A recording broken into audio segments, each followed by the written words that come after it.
জান্নাতের গুল বাগিচা হয়ে যায়। সবাই নবী মুসার মতো ঈমান হলে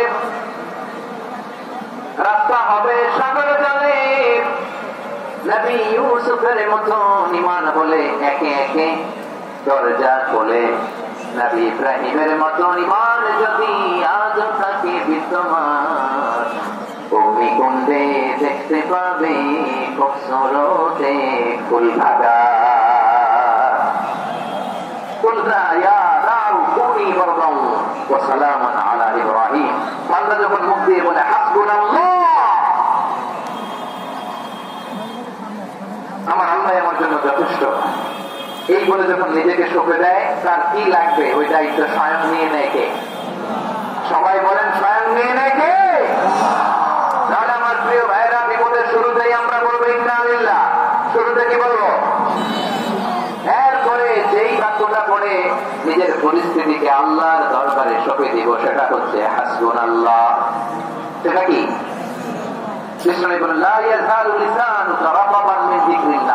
সবসময় আল্লাহ স্মরণ দিয়ে জিকির দিয়ে জিহ্বাটারে সিদ্ধ রাখো। আর শয়তান জাসিমুন আলা কলবি ইবনে আদম, শয়তান বনি আদমের কলবে খামচি মেরে বসে থাকে।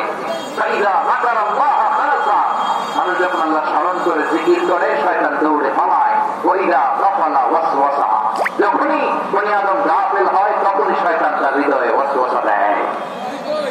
এজন্য বিপদে পড়লে ইন্না লিল্লাহ, নিজের সব গোপন করার পরে, নিজের রোল প্লে করার পরে নিজেকে আমরা কি বলে সঁপে দিব? সবাই বলেন, সবাই বলতে হবে।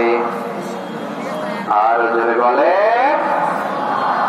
মনে থাকবে, বিপদে পড়লে প্রথমে ইন্না লিল্লাহ, এরপরে নিজেকে যখন সঁপে দিব তখন হাসবুনাল্লাহ। এরপরে কঠিন বিপদে যখন বিশ্বনবী পড়তেন তখন কি করতেন? এমন বিপদ মাঝে মাঝে হয় না, দেয়ালে পিঠ থেকে যায়, চোখের মুখে অন্ধকার, কি করব দিশা খুঁজে পাই না। এরকম হয় কখনো? হ্যাঁ, আপনাদের হয় না? তো জান্নাতে আছেন আপনারা, হয় হয় এরকম হয়েছে না যে দেয়ালে পিঠ থেকে চোখে মুখে অন্ধকার, ওই যাবো, কি করবো, বাঁচানোর কেউ না, এরকম হয়েছে কখনো আপনাদের? যদি হয় তাইলে একটা সলিউশন বলবো, না হলে তো এগুলো বলে লাভ নাই। হয় হয় হয়, বিশ্বনবী এরকম কঠিন বিপদে পড়েছেন জীবনে কিছু কিছু মুহূর্তে। ওই মুহূর্তে বিশ্বনবী স্পেশাল দুইটা দোয়া পড়তেন, এই দোয়াগুলো আপনাদেরকে জানিয়ে দেয়। বিশ্বনবী বলেন, কঠিনতম বিপদে যখন পড়বা, দেয়াল পিঠ থেকে যায়, চোখে মুখে অন্ধকার, বাঁচার কোন উপায় নাই, তখন পড়বা লা ইলাহা ইল্লা আনতা সুবহানাকা ইন্নী কুনতু মিনাজ জালিমিন। আল্লাহ, তুমি ছাড়া কোনো ইলাহ নাই, তুমি পবিত্র, নিশ্চয় আমি জালিমদের অন্তর্ভুক্ত। সুবহানাল্লাহ বলেন। এই দোয়া সাইয়েদনা ইউনূস আলাইহিস সালাম পড়েছিলেন যখন মাছের পেটে ছিলেন। কিসের পেটে?